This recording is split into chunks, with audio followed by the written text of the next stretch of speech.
પોરબંદરની ઓમકારેશ્વર સમિતિ દ્વારા ગૌમાતાને 11 નિમિત્તે 35 મણ લાડવા ખવડાવવાનું આયોજન કરાયું હતું, જેમાં મિત્ર મંડળના સભ્યોએ જાતે લાડવા બનાવી વિવિધ ગૌશાળા ખાતે ગૌમાતાને ખવડાવ્યા હતા.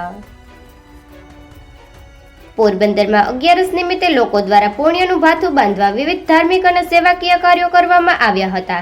ત્યારે ઉદ્યોગનગરમાં આવેલ ઓમકારેશ્વર સમિતિ દ્વારા પણ ગૌમાતાને 35 મણ લાડુ ખવડાવી પુણ્યનું ભાથું બાંધ્યું હતું, જેમાં સંસ્થાના સભ્યોએ જાતે લાડુ બનાવ્યા હતા અને શહેર અને ગ્રામ્ય વિસ્તારની વિવિધ ગૌશાળામાં ગૌમાતાને આ લાડુ ખવડાવ્યા હતા.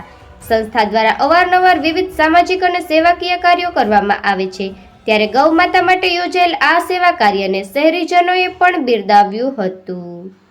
નિપુલ પોપટ, પોરબંદર ટાઈમ્સ.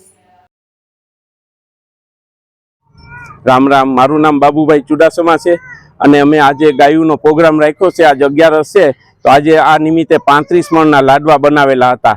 તો લાડવા બનાવવા માટે અમારું પોરબંદરનું ગ્રુપ ઓમકારેશ્વર સમિતિ, પરબતભાઈ કુચડિયા, ગીગાભાઈ ગોઢાણીયા, જયેશભાઈ આચાર્ય અને અમે ચુડાસમા કે મારા ભાઈ ભગવાનજીભાઈ દામજીભાઈ ચુડાસમા, દિવ્યેશ ભગવાનજી ચુડાસમા, હાર્દિક નાનજી ચુડાસમા, બાબુભાઈ દામજી ચુડાસમા અને ભગીરથ ચુડાસમા.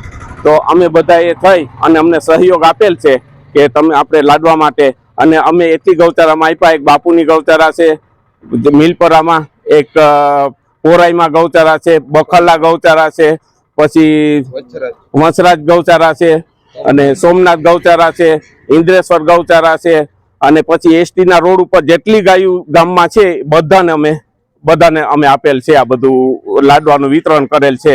તો બધા ભાઈઓને મારી વિનંતી છે કે 11ને દિવસે જેટલું થાય એટલું પુણ્ય કરજો. બધા હિન્દુઓ માટે મારી અપીલ છે. બસ એટલું જ. જય સિયારામ.